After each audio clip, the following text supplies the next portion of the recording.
Welcome to the deep dive. Today we're doing something, well, it's something a little different. Very different. We have this incredible stack of sources in front of us. They're all excerpts from The New Yorker, but from early 1943. And we are not going to treat them like a history lesson. No nostalgia here. Exactly. No nostalgia. The goal is much more rigorous. Right. We're treating this media snapshot, which is what, 83 years old now? Yes. A structural model. It's a record of a society under the ultimate stress total war. And we're using it as a kind of stress test. A stress test for our world, for the institutional realities of 2026. Precisely. The mission is cold, it's analytical. We're moving beyond judging whether what they did in 1943 was right or wrong in hindsight. That's not the point. It's not the point at all. We're dissecting the mechanics, we're looking at the power structures, the specific incentives that a crisis creates, and maybe most importantly, the systemic blindness. What do you mean by that? Systemic blindness? I mean, what the institutions were structurally forced to focus on, and by extension, what they were structurally forced to ignore. Ah, okay. And the sources themselves are fascinating. It's such a strange mix. It's a perfect mess, isn't it? Yeah. You have high culture theater reviews, art gallery listings, right next to these, like, mandatory civilian duty announcements. And ads that are basically admitting there's nothing on the shelves? Yes. And then tucked in between all of that, you get these grim, totally unvarnished reports from soldiers who are right there at the front lines. So it's a complete messy snapshot of institutional priorities. And by dissecting this, we can start to isolate these repeatable patterns of institutional behavior, patterns that, apply directly to the crises we're facing right now. Okay, let's jump in. Let's start with Section 1, the curated focus. What did the institutions of 1943 government, media, industry, what did they define as the absolute non-negotiable priority? Well, if you just glance at the material, one thing becomes obvious almost immediately. Every single piece of output is aligned towards what we can call a narrative singularity. Narrative singularity. Okay, let's define that. What does that mean in this context? It's like a gravitational pull. A narrative singularity is what happens when a society faces a threat that is so existential, so immediate, that every institution's primary function gets bent towards solving that one problem. So anything else is just noise. It's worse than noise. Yeah. Any energy spent elsewhere is seen as negligent or trivial or even, treasonous to the main goal. Yeah. It simplifies everything. And in early 1943, that goal, that objective was crystal clear. It was being reinforced by the news coming out of the Casablanca conference. Precisely. The core goal that was institutionalized by the Allies was unconditional surrender. That single phrase is the mandate. Unconditional. It's so absolute, isn't it? It's the whole point. It's not about negotiation or coexistence. It's not about political complexity. It is about total singular victory. And that provided the institutional clarity that you need for a total mobilization. And the proof that America could achieve this goal, it wasn't really presented as being about strategy or diplomacy. Those things are debatable. The proof was centered on something that was supposed to be undeniable: industrial and logistical power. The sources are just vibrating with this message that America is the production champion. Oh, the focus on industrial capacity is. It's overwhelming. Frankly, it is the core of the national morale institution. You see companies like Chrysler, a household name, being praised for producing tanks and anti-aircraft guns and aircraft sections. They're not selling cars? They are not selling cars. They are explicitly selling the sheer output of the American war machine. But it's not just about the volume, is it? It's about the speed of institutional learning. And that's what makes this so relevant for us in 2026. Absolutely. Look at the Boeing example they give. They didn't just scale up production of the Flying Fortress. They fundamentally changed their entire methodology. A multiple line system. Yes, a massive innovation at the time. And the result was a production rate more than 4 times greater than at the time of Pearl Harbor. That's not just linear growth. That is exponential institutional acceleration. And it's driven by existential necessity. The crisis forces a complete re-engineering of the factory itself. The entire structure, yeah. And that acceleration, that institutional speed, it had to be matched by endurance infrastructure. I mean, the sources make a huge deal about the American railroads. Yes, the logistical backbone. They had to be. The railroads were noted for handling millions of troops with such precision and smoothness. But here's the really surprising detail. What's that? They managed to haul twice the tonnage of war materials pre-war experts estimated them capable of. Twice the tonnage. Double what their own experts thought was the absolute limit. They absorbed all the cargo from coastwise shipping and just kept the whole machine rolling. They exceeded their estimated capacity by 100%. That's a structural reality that just changes everything, doesn't it? The fact that the system had 100% more capacity than even its own experts believed. That's what fuels the narrative of unstoppable strength. Of course. It shifts the entire conversation. You're no longer talking about skeptical logistics planning. You're talking about national myth-making. It tells the average citizen, we are stronger than we thought. We can win this. Because our pipes, our infrastructure, it's bigger than anyone ever imagined. And if the industry and the infrastructure are aligned, then the third key priority that gets institutionalized by this narrative singularity is citizen participation. And it's not a request, it's a duty. It was absolutely everywhere. Every ad, every article, it reinforces this duty. You have the constant pushes for war bonds and stamps, and the salvage effort was unbelievably broad. They're collecting everything. Everything, scrap metal, tin, rubber. They were even collecting broken and worn out phonograph records. To recycle them back into shellac and plastics for the war machine. It was total resource mobilization, right down to your old music collection. And this mobilization, it structurally breaks down established labor norms. I mean, look at the recruitment drives for women. The waves and spars. They were presented as explicitly vital. The institution of the military had to acknowledge the urgency of the crisis, which forced it to break down these traditional gendered labor barriers. And the ads are very clear. They say training will be provided. Which is key. The immediate need for labor overrode any need for pre-existing qualifications. Necessity is, at the end of the day, the ultimate force driving institutional reform. So that was the curated focus, a single purpose, industrial supremacy, and universal duty. Now for the cold, analytical part. What were the structural costs? What were the systemic issues that the media institutions minimized or ignored or just couldn't integrate into that unconditional surrender narrative? Well, the number one systemic blind spot was the immediate, predictable, and pervasive failure of price controls. It's a perfect demonstration of how resource restriction, no matter how well-intentioned the regulation, instantly creates a profit center. Rationing was everywhere, we know that. But the sources show how that restriction just created parallel economies on day one. It shows the limits of regulation when it goes up against the profit motive. And the key is hidden in plain sight, in the advertisements for luxury goods. They openly acknowledge the scarcity, but they also leverage it to create value. The liquor ads. The liquor ads are the perfect example. They're emphasizing that the supply of spirits will continue to be drastically curtailed. They say Carstairs White Seal whiskey is a mere trickle. Right, and distillers like Shenley were announcing they were 100% focused on war work, making industrial alcohol for munitions. So you see the loop. The institutional control dedicating 100% of production to the war creates the scarcity. And that scarcity then drives the value of the existing limited inventory through the roof. So the advertisement becomes a status signal. Exactly. It's saying, if you can still find and afford this mere trickle, you are insulated from the common privation. It basically advertises a functionally unstable market condition. And that leads directly to black market incentives. They were immediate. They were everywhere, and not just for luxury goods. This is where that famous story of the fruit vendor comes in. The vendor is a perfect microcosm of institutional friction. He charged 75 cents for a dozen small oranges. The ceiling price, enforced by the Office of Price Administration, the OPA, was 49 cents. So he was 26 cents over. And he was served a court summons, which proves the OPA existed and was trying to enforce the rules. It was trying, yes. But think about that margin. 26 cents over the ceiling on a dozen oranges. That's a significant markup on a basic good back then. It was a clear, immediate financial reward for noncompliance. And the vendor's defense is so telling. He just says, I do good enough here. Which is the voice of the market, isn't it? It's saying the risk of the institutional penalty, the court summons, is less than the immediate reward of profit maximization during scarcity.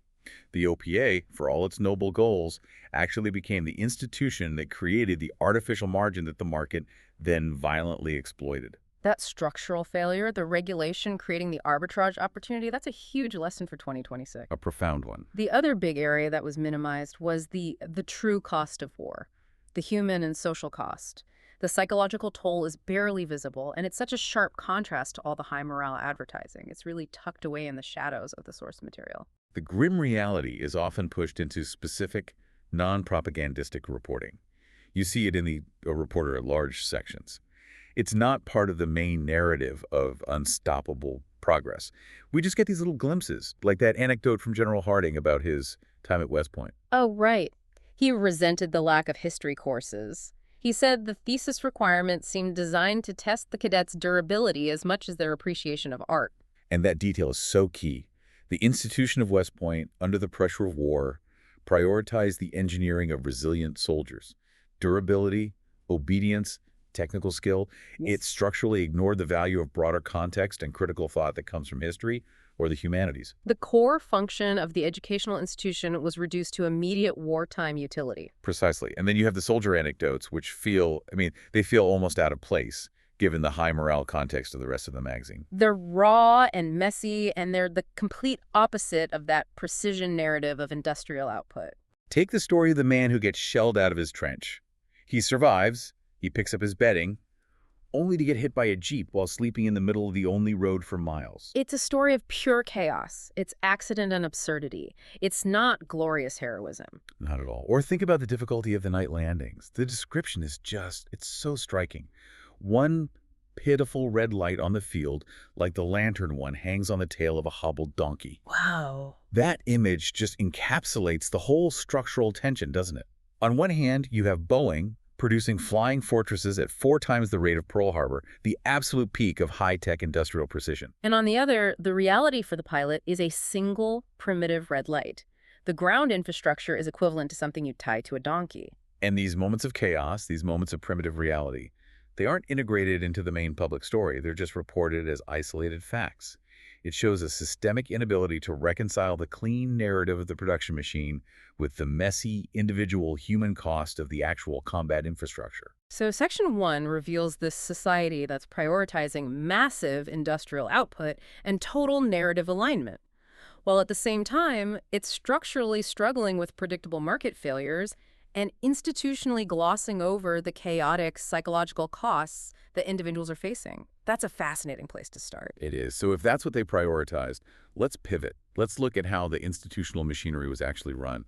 How did these mechanisms drive morale, enforce control, and paradoxically, allow these pockets of privilege to just keep on going? Right, let's get into the machinery that drove both control and morale. First, the media's role. It was anything but passive, wasn't it? The media institutions explicitly define themselves as active players in the state's objective. This is a critical institutional finding. Under total stress, the media's function shifted. It went from, simple information dissemination to state management of public perception. There's that quote from the Minneapolis paper. The Minneapolis Star-Journal and Tribune, it states its role is to serve the nation by helping to build and maintain morale. They're just openly stating it. Their purpose is not objective reporting, it's the psychological welfare of the nation, and it's aligned with the war objective. Yes, and this institutional alignment, where the press explicitly serves the war goals, is a key mechanism that shapes public perception under duress. It means any complexity that might harm morale gets suppressed. And narratives that reinforce unity and power get amplified. It creates a consensus reality. And that reality is enforced by the very institutions that control the flow of information.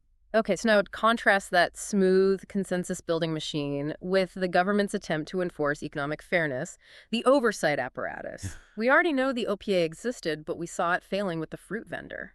Well, the OPA's existence confirms that there was a necessary regulatory institution trying to manage market fairness. But the systems were just straining under the weight of total mobilization. The source material reveals this institutional friction, not just out in the market, but within the government itself. You mean the problem with just printing things? Exactly. The public printer, a man named Giegenjack, was being criticized for delays.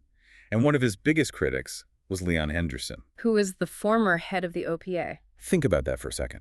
The former head of the office in charge of regulating prices and rationing can't even get his own informational documents printed on time. The government's own infrastructure, its ability to physically produce the mandates, the rules, the rationing books, was buckling under the demand. That is such a powerful illustration. The bureaucracy of control needs paper and ink, And when the supply chain for print breaks down, the whole mechanism of regulation just The stalls. physical infrastructure needed to manage the crisis becomes a victim of the crisis itself. And that failure to maintain basic bureaucratic function, it contrasts so dramatically with the military-industrial R&D loop, which Yeah. it was showing incredible agility. And that's the difference, isn't it? It's the difference between a rigid peacetime bureaucracy and an institution that is empowered for rapid high-stakes iteration. The sources go into detail about the pace of change in naval construction. The Navy was constantly updating ships. They note that the fourth isn't going to be like the first in a class of 4 cruisers. This wasn't just minor tinkering. No, this was rapid institutional learning, and it was driven by combat necessity. The example they give is, after the Coral Sea battle, they realized they had to add anti-aircraft protection to a cruiser's bow immediately. And the major alteration was completed in just 2 weeks. 2 weeks. It's an impossibly fast timeline for a naval refit, especially during a war. So how did they do it? How did they institutionally achieve that kind of hyper-agility? It had to be a profound bureaucratic simplification. It suggests the institutional structure had empowered engineers and designers to make decisions on the spot based on battlefield data. They had to be bypassing the typical layers of peacetime procurement, competitive bidding, all that regulatory sign-off. Necessity just created a mandate for speed. And effectiveness became the only metric that mattered. This model rapid iteration driven by immediate existential feedback, that's the gold standard of institutional agility. So you have this stark contrast, rapid-fire, life-or-death agility in the military R&D sector versus rigid, resource-strained, and ultimately porous regulation in the domestic economic sector. A perfect summary of the institutional landscape, which brings us to the most jarring paradox of all. Yeah. The dual reality of status and sacrifice. The narrative demanded collective sacrifice, but privilege. Privilege persisted. Yeah, while the nation was being rallied around collective sacrifice and rationing, the sources make it very clear that the elite managed to maintain a significant shield of luxury. The persistence of these luxury markets is a structural allowance within the crisis framework. High-end jewelry stores were still advertising these lavish, completely non-essential items. We see gold frogs with ruby eyes for $275. Mammoth cluster rings with moonstones and sapphires for $200. These were not utility items for the war effort. Not even close. And the housing market confirms this elite shield. If you had wealth, you were largely insulated from the physical constraints of scarcity. High-end apartments were still available. I think there was 11 rooms on Fifth Avenue for $7,500 a year. An immense sum at the time. Residential hotels like the Park Chambers were offering 5-room penthouses overlooking Central Park, complete with wood-burning fireplaces and optional housekeeping. The ability to maintain that high level of comfort and luxury in Manhattan, it remains structurally intact for the wealthy, despite the huge constraints on the average citizen. It did. But I wonder, why did the institutional narrative allow that? Wouldn't it have been better for morale to shut down those luxury markets entirely and force a universal austerity? That's a critical point about institutional priorities. A total war requires maximum production. By allowing the elite to keep their status symbols, the institution provides a powerful incentive for those with capital to continue investing and producing. Instead of hoarding or just pulling out of the economy. Right. The implicit message is, sacrifice is for the citizen in the trenches and in the factory, but the structure of capital must remain rewarded and intact. Which makes the continuation of the military's own caste system even more revealing. That stratification didn't even stop when they were in the field. The sources capture this brilliantly, usually through satire. There's that joke about the marooned officer who tells his subordinate, "Now let's get organized, Jones. Your first detail will be to set up an officer's mess." It's devastatingly structural, isn't it? It shows that the very first thought, even when you're facing total survival necessity, is to restore the social hierarchy, and specifically through segregated dining. And we see the practical side of that privilege, too. There's a report about a music-loving commandant who assigned a Navy lieutenant 2 connecting first-class staterooms. And the report explicitly notes it was contrary to regulations. So while the national goal was unified victory, the social incentives to maintain comfort and privilege for the established caste, they persisted. And they could even override official wartime regulations. Often successfully, yes. So the 1943 sources reveal these two coexisting realities. An aggressively agile military machine fueled by industrial supremacy, layered over an institutional framework where economic control struggled against the profit motive, and where the social hierarchy for the elite remained largely undisturbed. That's the structural reality we're testing. And that contrast is what allows us to make the leap to the modern day. Hmm. By analyzing those 1943 structures, we can identify patterns of institutional logic that are structurally repeating right now in 2026, regardless of the specific crisis we're facing. And this is where the analysis becomes really valuable for you, the learner. Let's start with that central challenge we identified, the unified crisis narrative trap. This trap is the institutional default mechanism under stress. In 1943, the war demanded total focus, and that made anything that didn't directly contribute to unconditional surrender seem trivial, or worse, a dangerous distraction. We saw this with Harry Hopkins, who was central to the war effort. The source notes he disappointed Mrs. Roosevelt because he'd moved his interests exclusively to winning the war. He was neglecting the social program she cared so deeply about. The institutional mandate of the crisis forced him to triage his loyalties. And the message is clear. When the stakes feel existential, the immediate kinetic threat demands single-minded focus. This creates a mandate that structurally pushes every other necessary societal program to the background. Equity, long-term reform, cultural maintenance. All of it. And the structural repetition in 2026 is basically guaranteed because our crises today, climate change, AI regulation, global pandemic preparedness, they often present as existential, don't they? Right. When we're faced with these threats, the institutional call for exclusive focus comes right back. It's, we must decarbonize now and worry about the economic impact later, or we must regulate AI before it gets away from us, even if it stifles innovation. It's a logic that sacrifices long-term societal health for the urgent, perceived survival metric. Exactly. The 1943 experience teaches us that institutions will always default to the most urgent threat, and it's always at the expense of necessary but non-immediate social investments. Which brings us back to those chaotic market structures. If the unified crisis narrative trap is the institutional decision to focus, then the market's counter-response is the second point, the inevitability of market skirting. This is like a law of structural physics during scarcity. When resources are artificially priced or restricted by institutional fiat, the profit motive immediately doubles up to exploit that margin you've just created. We saw the mechanism so clearly in 1943. Distillers dedicate 100% of capacity to the war, which cuts off the supply of liquor.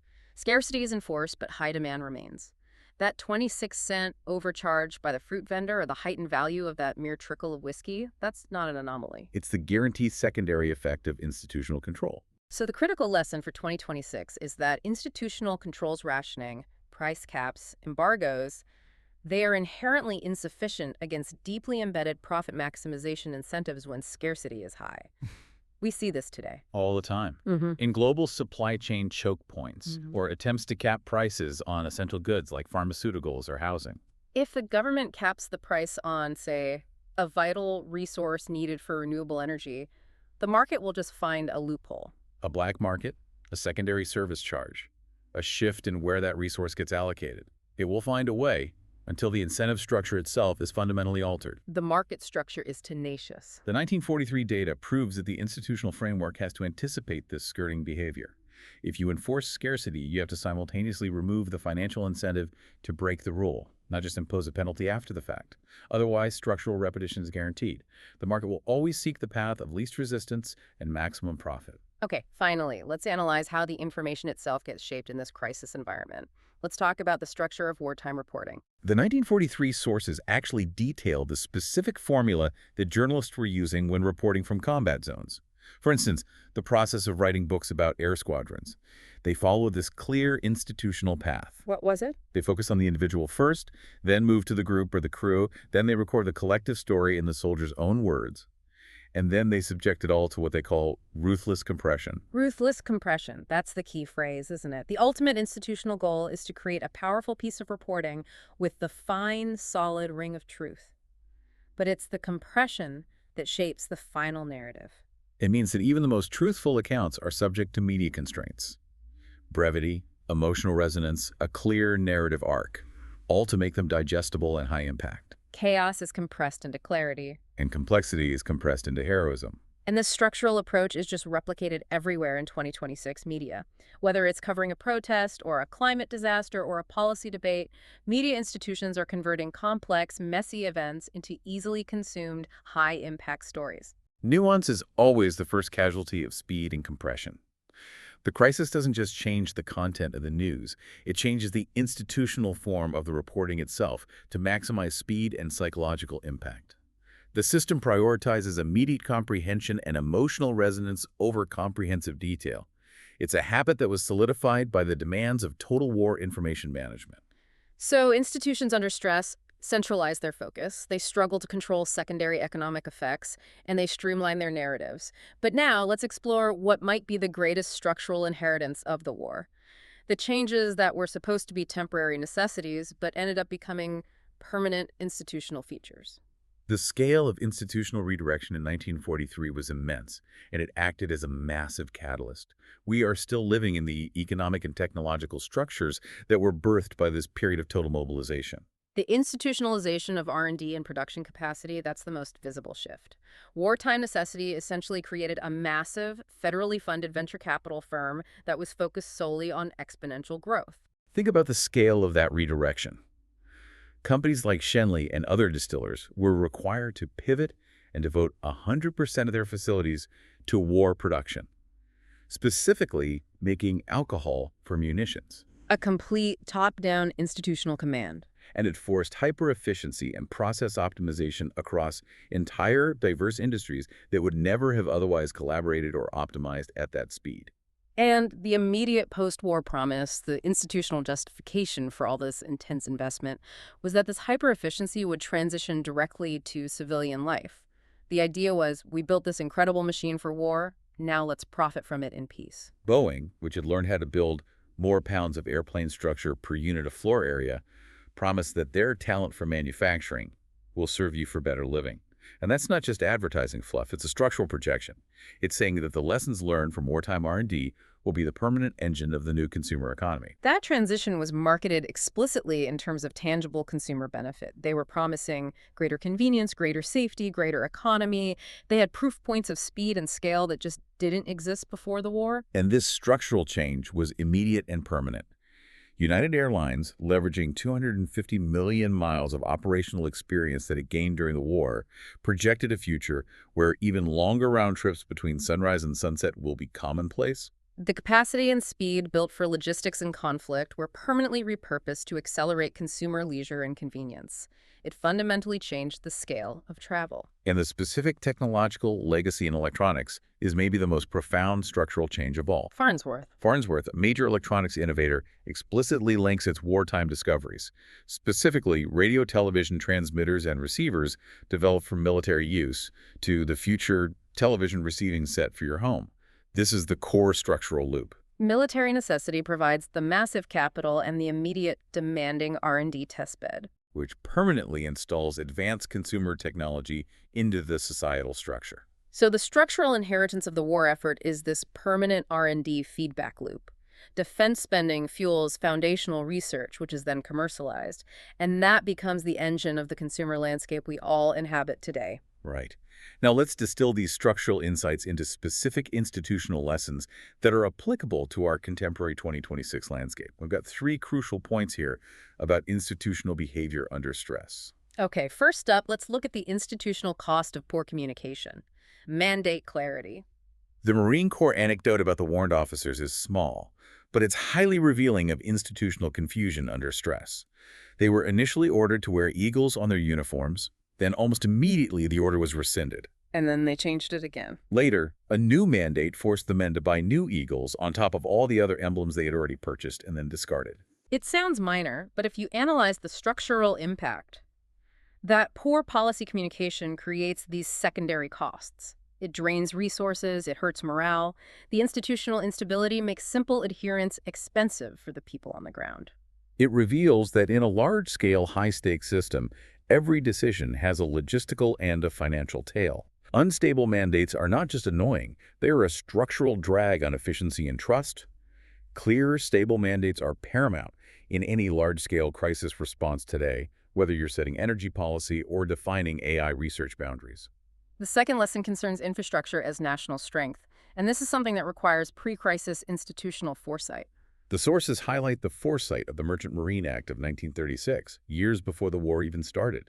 This institutional investment was designed to ensure shipping enough to keep our vital overseas trade under our own control. That was a peacetime strategic decision that proved absolutely essential under wartime stress.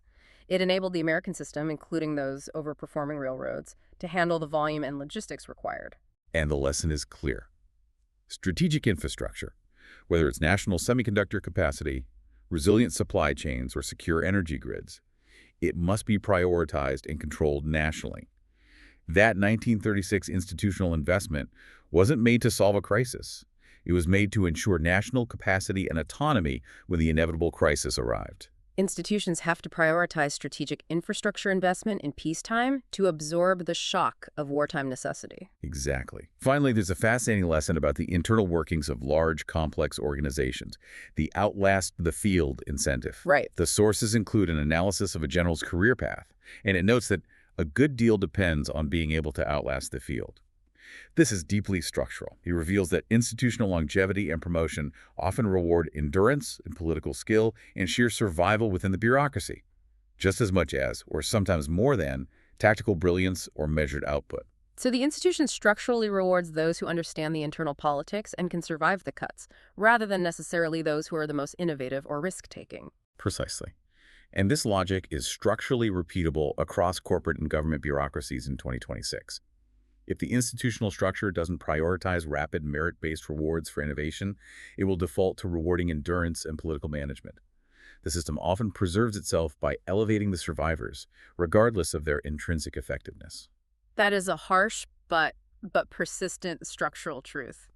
Let's now pivot to what the 1943 institutional framework, because of its singular focus, was structurally unable to foresee. Well, if the 1943 system was built to fight and win a total military war, that means it had to structurally exclude any complex geopolitical or social outcome that lay outside that single objective. The all-consuming immediate conflict created this intense geopolitical tunnel vision about the post-war order. The immediate frame clearly defined the enemy: Germany, Italy, Japan.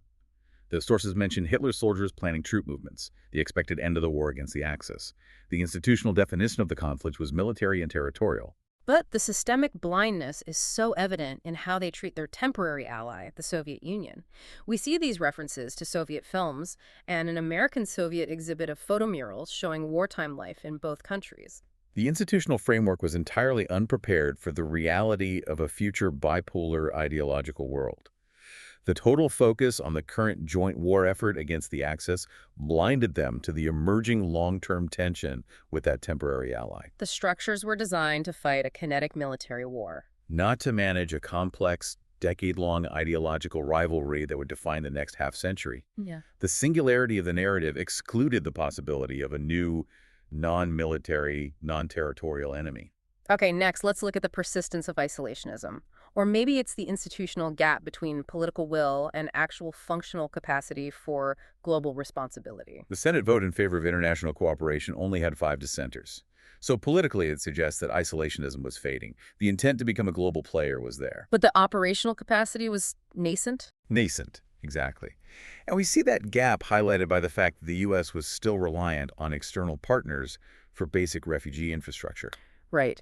The sources mention the Dominican Republic promoting itself as a place for families fleeing Axis slavery. Correct. The Senate's commitment was real, but the institutional apparatus for comprehensive, large-scale, U.S.-managed refugee processing and resettlement, it wasn't a fully matured reality yet. The institution had the political will for global responsibility, but it lacked the operational infrastructure, forcing it to rely on smaller allied nations to handle the immediate social burden. Finally, there's the most profound blind spot, at least for a listener, in 2026. The lack of vision toward the unforeseen social transformations that would follow the conflict. The sources reveal a world that's dictated by scarcity and utility. Fashion was constrained by necessity.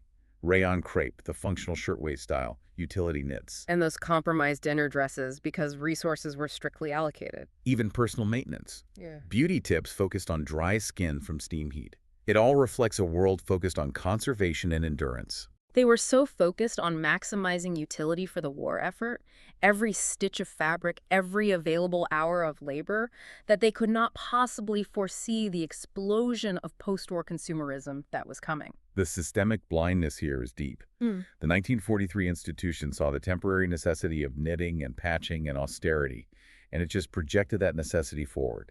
It couldn't see the societal forces that were building just beneath the surface. The massive accumulated savings, the pent-up demand for non-utility goods. And the eventual rejection of wartime conformity.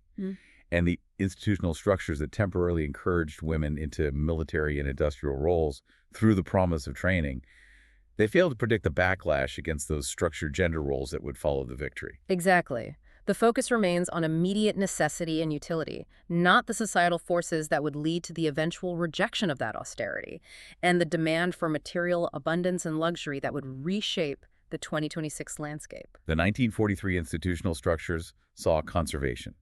They couldn't see the coming material desire that their own R&D acceleration would ultimately enable. This deep dive into 1943 has given us such a powerful stress test for institutional behavior. The sources offer a clear blueprint of how societies under existential stress organize their core functions. Right. Prioritizing massive core production, centralizing the narrative to manage morale.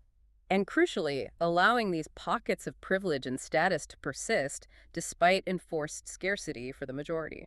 And the core insight we can take forward is that dichotomy between institutional agility and institutional rigidity. The military quickly iterated its ships after every single battle. That shows rapid learning in response to kinetic threats. Meanwhile, domestic institutions struggled with predictable, structural problems like the guaranteed failure of price controls against entrenched profit incentives. So for 2026, the structural question remains. How do we build institutions with that same naval-level agility, but in response to non-kinetic long-term threats? Climate change, resource depletion, AI instability. How do you introduce that rapid feedback loop into bureaucracies that are dealing with abstract threats? And that brings us to our final thought for you, the learner, to carry forward. We analyzed how in 1943, institutions demanded the temporary mobilization of private industry. Shenley had to stop making spirits and dedicate 100% of his facilities to munitions alcohol to win the military war. So, given what we've unpacked about the permanence of wartime R&D and the structural failure of price controls in a time of scarcity, what institutional changes in 2026 might require a similar temporary mobilization of private resources and capacity, not to win a military war, but to secure future environmental or social stability. what non-immediate necessity will require the full structural alignment and enforced pivot that 1943 imposed? And how will the institutions of 2026 attempt, and likely fail, to manage the resulting black market incentives? Something to mull over until our next deep dive. Thank you for joining us.